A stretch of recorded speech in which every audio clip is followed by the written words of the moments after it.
Stocks are a great way for people to invest their money, and by definition, they're a security that represents the ownership of a fraction of the issuing corporation. What does this mean? Stocks allow regular people like you and I to buy a little piece of a company so that we can benefit from its growth, sharing its profits through dividends or an increase in the stock's value over time. I started investing in stocks with paper trading, which I highly recommend to anyone who is looking into investing in general. It allows you to learn more about the markets as well as a consensus on why holding stocks is almost always a smarter move than quickly buying and selling. Next, I'll teach you how to lose money. So the easiest way is with options trading.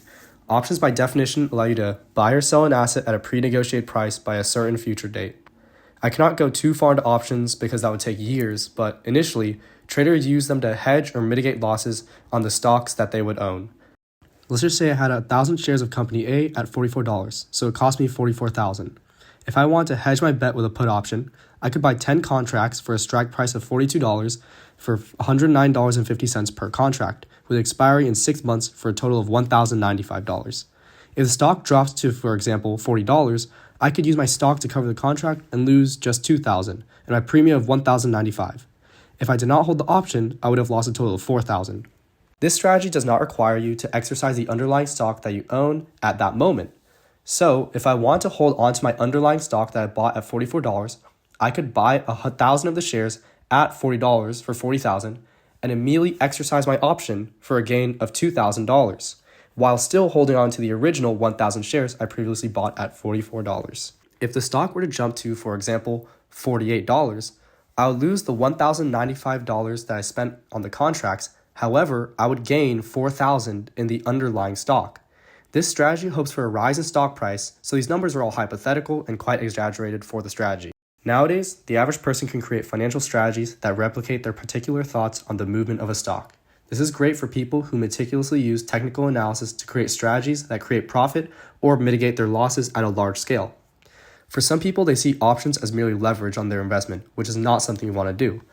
Those 10 contracts are worth basically 1,000 shares, as each contract is 100 shares of the underlying stock. Therefore, if the stock were to move up $1, I would immediately lose the $1,095 as the contracts are worthless. However, if the stocks were to drop $1, I would gain $1,000, but the contract will still cost me $1,095.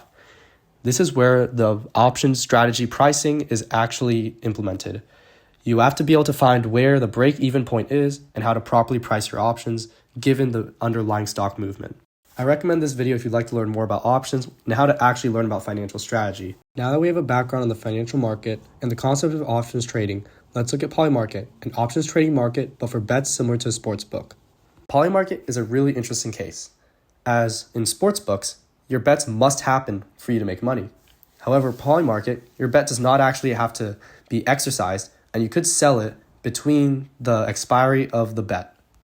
For example, let's just say I bet $100 on the Seahawks to beat the Cardinals with a return of $224. If it is the third quarter and the Seahawks are leading in points, my option may be worth $150. I can now have two choices.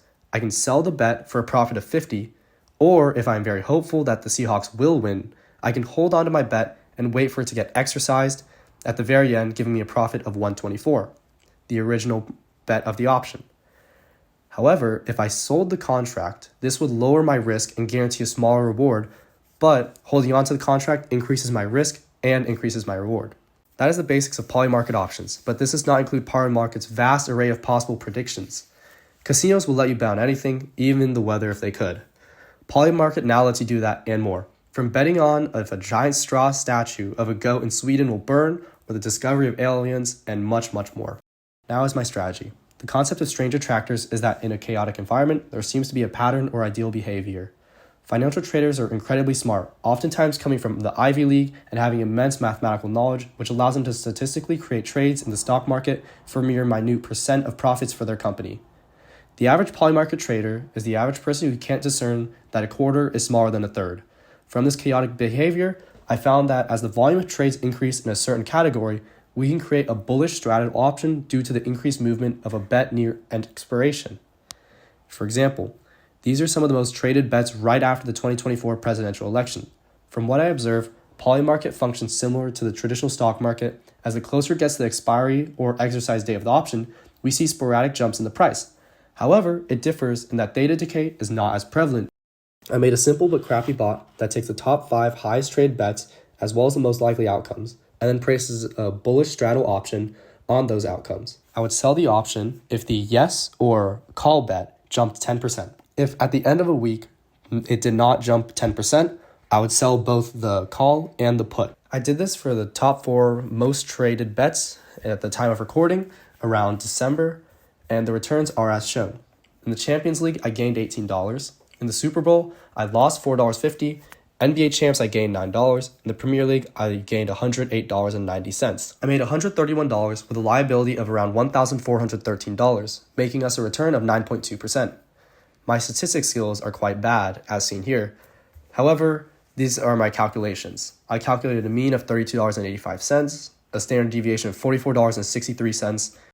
If these bets were to model a normal distribution, we could see that, for example, on the Liverpool, we were a z-score of 0.403, Super Bowl a z-score of 0.1, NBA Champs of a z-score of 0.2, and the Premier League had a z-score of 2.44. The Premier League game is very statistically significant of strategy, however the rest are not. When we average this out, this gives us our cognitive score of 0.785. Technically, we are beating the average, but we are less than 1 standard deviation away, so we are statistically insignificant, meaning that this could all just be random chance. If I were to run this again, I'd probably use a set dollar amount on each bet rather than a set share amount, as each share had a different price point. This is so that I can properly compute a normal distribution.